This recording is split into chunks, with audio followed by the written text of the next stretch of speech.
देखिए, टोयोटा ने कहा कि एथेनॉल हाई परफॉर्मेंस फ्यूल है। यह तो 1900 की शुरुआत से यूज हो रहा है। फॉर्मूला कार रेसिंग तक में इसका इस्तेमाल होता है। टोयोटा ने आगे कहा कि E20 पर जाने का डिसीजन पूरा टेस्ट करने के बाद हुआ है भाई। पुरानी गाड़ियों पर टेस्ट किए गए, इसमें कोई दिक्कत नहीं है।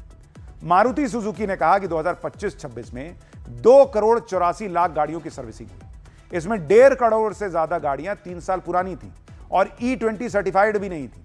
लेकिन E20 सर्टिफाइड ना होने के बाद भी इनमें कोई E20 रिलेटेड इशू नहीं मिला। यहां तक कि E10 के लिए डिजाइन गाड़ियां भी E20 पर बढ़िया चल रही हैं। हीरो मोटोकॉर्प ने कहा कि कंपनियों ने व्यापक स्तर पर एनालाइज किया है और E20 से कोई डैमेज होता है, इसका कोई सबूत नहीं मिला है। एक बार सुनिए मारुति सुजुकी के अधिकारी ने क्या कहा है, फिर अब इन पर पब्लिक क्या कह रही है वो भी आपको बताता हूं। आपको मैं एग्जांपल दूं, 25-26 में हमने करीब 2.25 करोड़ गाड़ियां सर्विस की ऑल ओवर इंडिया एक फाइनेंशियल ईयर में। उसमें से कम 1.5 करोड़ गाड़ियां ऐसी थीं जो 2023 से पहले बनी थी और 2023 में इंडिया में E20 गाड़ियां मैंडेट हुई। इसका मतलब वो E10 गाड़ियां थी। E10 गाड़ियों में पिछले 1, 2, 3 साल E20 फ्यूल यूज हुआ और इन 1.5 करोड़ गाड़ियों जो हमारी सर्विस स्टेशन में आई उसमें हमने ऐसा कोई प्रॉब्लम नहीं ऑब्जर्व की जो हम E20 फ्यूल से रिलेट कर सकते हैं। अब मारुति सुजुकी वाले लोग कह रहे हैं कि भाई ऐसा कोई प्रॉब्लम मिला नहीं जो हम E20 से रिलेट करें। वो तो ये कह रहे हैं कि भाई हमारी E10 वाली गाड़ियां भी बढ़िया चल रही है E20 पर। लेकिन सवाल यह है कि जब E10 के लिए बनी पुरानी गाड़ियां भी E20 पर बढ़िया ही चल रही हैं, तो फिर E20 कंप्लायंस वाली गाड़ियां बनी क्यों रही हैं? क्यों E20 के नाम पर गाड़ियां बेची जा रही हैं? भाई जब अगर आपका तर्क यह है कि E10 वाली गाड़ी में E20 पेट्रोल डालो कोई फर्क ही नहीं पड़ता, तो E20 वाली गाड़ी बना क्यों रहे हो? जबकि खुद कार इंडस्ट्री की अपनी रिसर्च बताती रही है कि जो गाड़ी जिस टाइप के फ्यूल पर चल रही है उससे अलग फ्यूल उसमें डाला जाएगा तो नुकसान हो सकता है। SIAM यानी society of Indian automobile manufacturers की 28 दिसंबर 2020 की रिपोर्ट में सुझाव दिया गया था कि E20 आने के बाद भी E10 पेट्रोल की बिक्री बंद नहीं की जानी चाहिए। रिपोर्ट में E10 कंपैटिबल गाड़ियों को E20 पेट्रोल से नुकसान होने की आशंका जताई गई थी।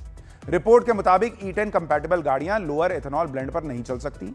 इससे नॉकिंग होगी जो इंजन को नुकसान पहुंचाएगी। रिपोर्ट में चेतावनी दी गई थी कि अगर E10 पेट्रोल को पूरी तरह बंद कर दिया गया तो साल 2028 तक बहुत बड़ी संख्या में गाड़ियां अनयूजेबल हो सकती। SIAM की रिपोर्ट में E10 गाड़ियों में E20 पेट्रोल डालने पर माइलेज में 6% तक की कमी आने की भी बात कही गई थी। तो यह सब रिपोर्ट किसने बनाया था भाई, जब कोई फर्क ही नहीं पड़ता? आप देखिए कि कार और बाइक कंपनियां यानी गाड़ी बनाने वाले कह रहे हैं कि सब कुछ ठीक है, कोई दिक्कत नहीं। उधर जो गाड़ी चला रहे हैं यानी पब्लिक कह रही है कि दिक्कत ही दिक्कत है। इसके बीच अब पेट्रोल पंप और डीलर अपना दुखड़ा लेकर आ गए। पेट्रोल पंप और डीलर कह रहे हैं कि E20 फ्यूल से गाड़ियों को जो दिक्कत हो रही है उसे लेकर कस्टमर पेट्रोल पंप पर आकर हल्ला करते हैं। पेट्रोल पंप वाले अलग मुसीबत में पड़े हैं क्योंकि कस्टमर तो उन्हीं पर आकर गुस्सा निकालता है।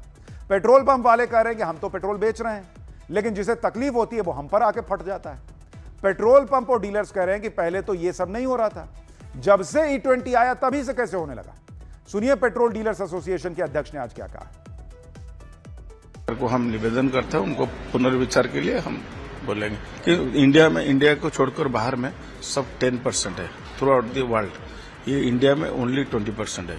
उसके लिए जो गाड़ी हमारा जो इंडिया में जो गाड़ी आ रहा है वो सपोर्ट नहीं कर रहा है। गाड़ी जो BS6 है, गाड़ी उस हिसाब से इंडिया में वो बनाया नहीं, जिसके लिए अभी हम लोग का प्रॉब्लम होता है। जो गाड़ी किसी का कार्बोरेटर जाम हो जाता है, किसी का बहुत कुछ प्रॉब्लम होता है। यानी पेट्रोल एसोसिएशन के लोग भी कह रहे हैं भाई कि दिक्कत आती। अब अगर आप बाहर के देशों को देखें जो वो तर्क दे रहे थे कि हर जगह E10 यूज होता है, कहां कहां कौन सा फ्यूल बिकता है उसके बारे में आपको बताता हूं कि क्या वाकई में हर जगह E20 बिक रहा है या नहीं बिक रहा है। जैसे अगर आप देखेंगे अमेरिका के अंदर मोटे तौर पर E10 यह मिलता है सारे पेट्रोल पंप पर, यानी सबसे ज्यादा बिक्री जो है अमेरिका के अंदर भी E10 पेट्रोल की होती है। वहां E15 भी मिलता है, लेकिन कार बाइक को इसकी अनुमति नहीं है। कार और बाइक जो इसके कंपैटिबल नहीं है उसको, इसकी पुरानी कार बाइक को E15 भरवाने की अनुमति नहीं है वहां पर। और E20 ये पुरानी कर लीजिए, पुरानी कार बाइक को इसकी अनुमति नहीं है। और E20 जो है अमेरिका के अंदर, वो ज्यादातर पेट्रोल पंप पे नहीं मिलता, हर जगह नहीं मिलता है E20 अमेरिका में। और E85 भी वहां मिलता है अमेरिका के अंदर, लेकिन सिर्फ फ्लेक्स फ्यूल वाली गाड़ियों के लिए। इसी तरह से अगर आप चीन को देखेंगे, चीन में क्या हाल है, वहां नॉर्मल पेट्रोल सबसे ज्यादा बिकता है, सामान्य पेट्रोल वो सबसे ज्यादा बिकता है। वहां E20 नहीं चल रहा बॉस। कुछ जगहों पर E20 मिलता है, E20 तो E10 मिलता है कुछ जगह, E20 तो बिकता ही नहीं है चाइना के अंदर। अब आप देखिए यूके के अंदर भी E10 सबसे ज्यादा बिकता है, सबसे ज्यादा बिकता है यूरोप के अंदर। E5 पेट्रोलियम प्रीमियम पेट्रोल वो महंगा है, E20 वहां बिकता ही नहीं है। एक तरफ सरकार को पेट्रोल में एथेनॉल मिलाने पर सफाई देनी पड़ रही है, उधर नितिन गडकरी ने डीजल की भी डिटेल दे दी, यह भी बता दिया कि डीजल में मिलाने के लिए एथेनॉल में क्या बदलाव करना पड़ेगा। अब इस पर भी लोग हंगामा कर रहे हैं कि भाई अभी यहां पेट्रोल का ही हंगामा चल रहा है, अब आप डीजल में की भी बात कर रहे हैं। सुनिए नितिन गडकरी क्या कह रहे हैं। हम डीजल में इथेनॉल नहीं डाल सकते, तो इथेनॉल से आइसोब्यूटेनॉल भी बन रहा है, और isobutanol can be alternative for diesel.